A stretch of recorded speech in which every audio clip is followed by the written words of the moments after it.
Good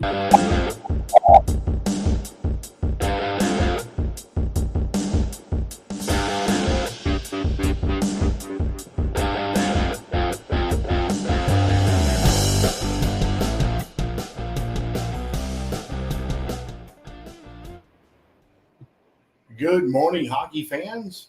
This is Stephen Heisler with HeisHockey.com, the Victorious Hockey Company, and the Crazy Junior Hockey Discussion Group on Facebook. You are watching the Junior Hockey Morning Show, or listening. We are on the World Sports Broadcasting Network, WSBN.TV, Facebook, Twitter, YouTube. Today is Thursday, August 3rd. Getting into the last third of summer.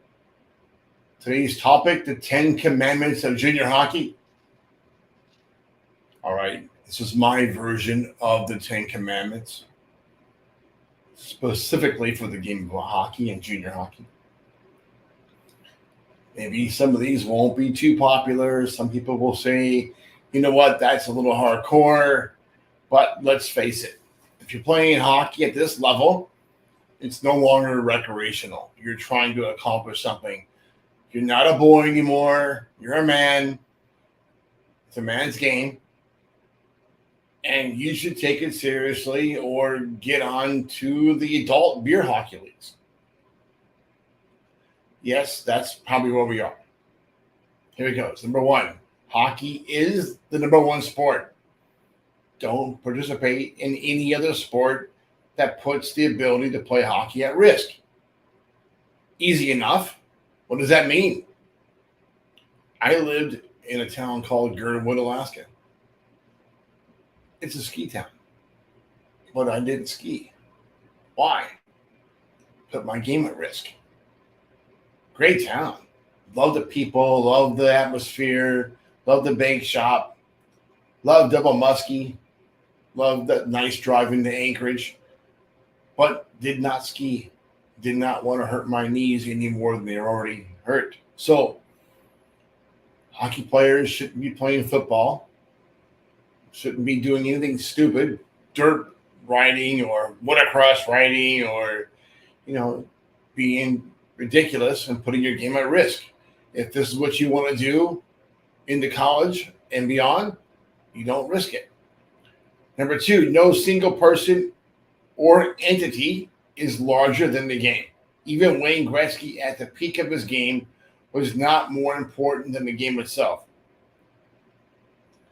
Some kids have heads so big that they grease their ears to get through a door. Parents often push that message through, and it's a disaster. Nobody's bigger than the game. I don't care who you are. Number three, respect the game. If we all love the game so much, why do so many do whatever it takes to get around the rules? Have rules, roster rules, import rules. Can't stand those. We have rules. Play within the rules for your specified level of play and game. Don't get around it. Don't cheat. Don't put some kid's jersey on a WHL player. That would be wrong. Kind of like golf, they have a little bit of a gentleman attitude about it. If you don't do it. Number four, respect game day.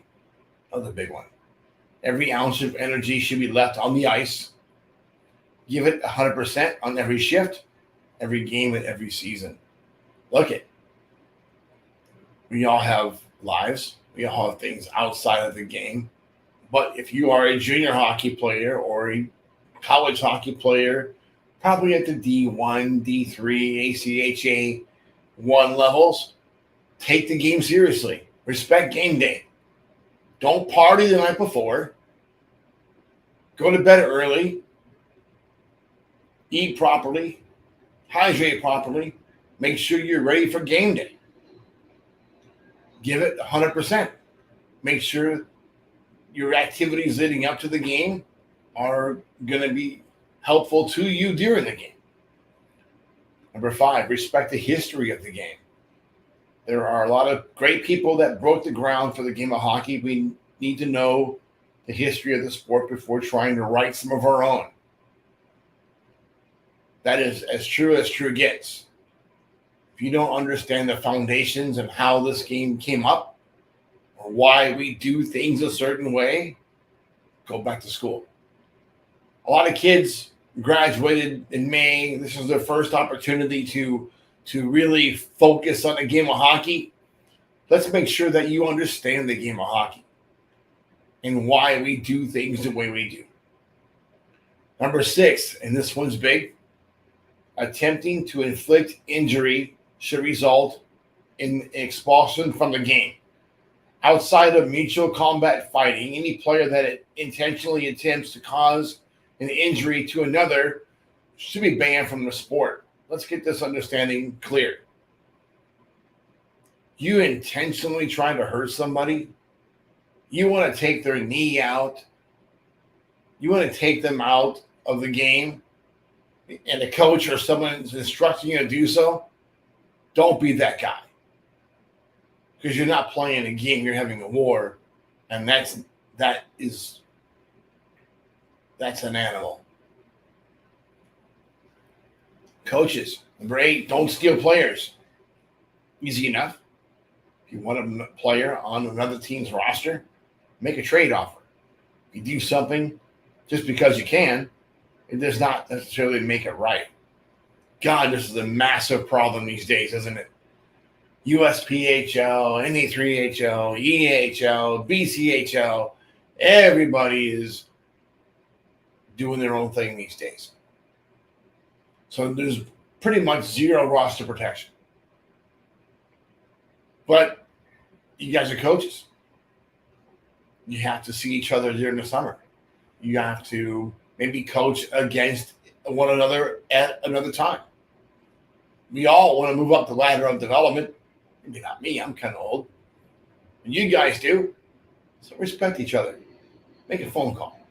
Hey, Jimmy Down doesn't want to play with your team anymore. He wants to come to my team. Give the coach a heads up. Don't leave him hanging. It's dirty. Number 9, be honest. Lies are terribly difficult to keep up with, so it is easier to just not bother with it. Be honest about yourself, your accomplishments, your game. Nothing is worse than hearing from a player how good he is than have to witness the gong show on the ice. Man, we had one of these kids a couple years ago. He was a yapper.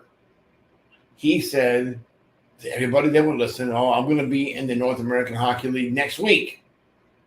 Oh, I'm going to go skate with Bismarck. Or I'm going to go up to the USHL in a few weeks. You know, all this stuff is baloney. Don't be that person. That kid last year retired and then ended up in the USPHL, I believe in Decatur. It was ugly. Had to hear his BS all the time. He had to hear from other players talking about his BS all the time. It was a pain in the booty. Number 10, stick with the team. The best way to destroy a team is by playing with the pieces. Junior hockey is about development, and this is a season-long process. We know that junior teams, especially at the NA or free-to-play levels, will run through a pile of players over the course of a season. That's going to happen. The core group of players, say usually the top 17, 16, 3 lines, and I guess one of the goalies is probably pretty safe for the most part. We have injuries. We have call-ups. We have a lot of things that create a lot of fluid within the locker room.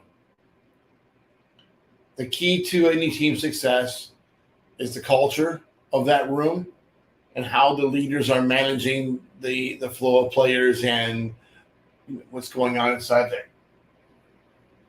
Your attitudes and your decision to click or create one group and make your team stay within one group instead of having 4 different clicks is paramount to your success. Stick with your team. Do things together. Don't leave the arena in ones, singles, twos. I want to see you guys go out in the arena in threes and fours. That looks good. That tells me that your guys and your team are a team. Do things outside of that building. If you're in the metropolitan area, force yourselves to do things together 2 or 3 nights a week at the minimum. Help each other with school. Because every one of your success is tied to another person's success. That's it for today. All right. Program note. Tomorrow's my birthday. Not a big deal. I'm like 107 this year. That's what that feels like. Not quite 107. So tomorrow I'm going to get up in the morning. I'm going to watch the sunrise over in Cocoa Beach. Have breakfast with my daughter, Sonia. Come back home to Orlando. Have lunch with my wife. And then in the afternoon, Tommy and I are going to go to the other side of the state, probably Indian Rocks Beach, watch the sunset. I know it sounds kind of corny, but these things are important to me. Salt water, I love it. For some reason, it takes headaches away. I don't know why. I should live on the beach. I did for a long time. Daisy drugged me to the Inland Empire of Orlando. I'm suffering, but we'll be all right. So until tomorrow, I'll probably do a show. I'm not sure how. Maybe I'll record it tonight. Hope that you enjoy your morning coffee.